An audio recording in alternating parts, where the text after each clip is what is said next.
Pre modifier হিসাবে intensifier. Intensifier Bangla যখন খুব অথবা অত্যন্ত, খুব অথবা অত্যন্ত, বাংলা খুব অথবা অত্যন্ত, এই ওয়ার্ডগুলোর ইংরেজি যে ওয়ার্ডগুলো আছে এটাই হচ্ছে ইন্টেন্সিফায়ার।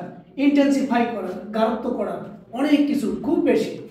যেমন এই খুব অর্থ হলো ভেরি, ভেরি এবং ভেরির যত সিনোনিম আছে, very, so, too, highly, extremely, completely, entirely, absolutely, এই ওয়ার্ডগুলো হচ্ছে ইন্টেন্সিফায়ার।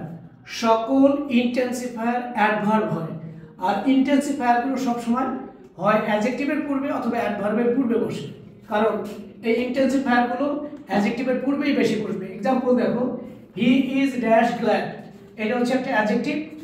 যদি বলে ব্র্যাকেটে লেখা থাকবে ইউজ ইন্টেন্সিফায়ার, তার মানে এখানে হবে ভেরি। আবার দেখো, হি ইজ হাইলি গ্ল্যাড, এটাও দিতে পারো।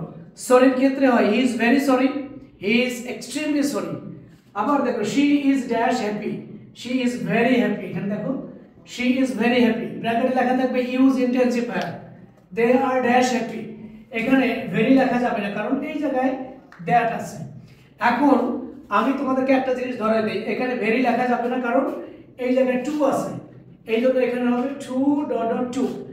She is too happy to control her. আর এখানে দেখো দ্যাট আসছে, এই জন্য এখানে হবে সো।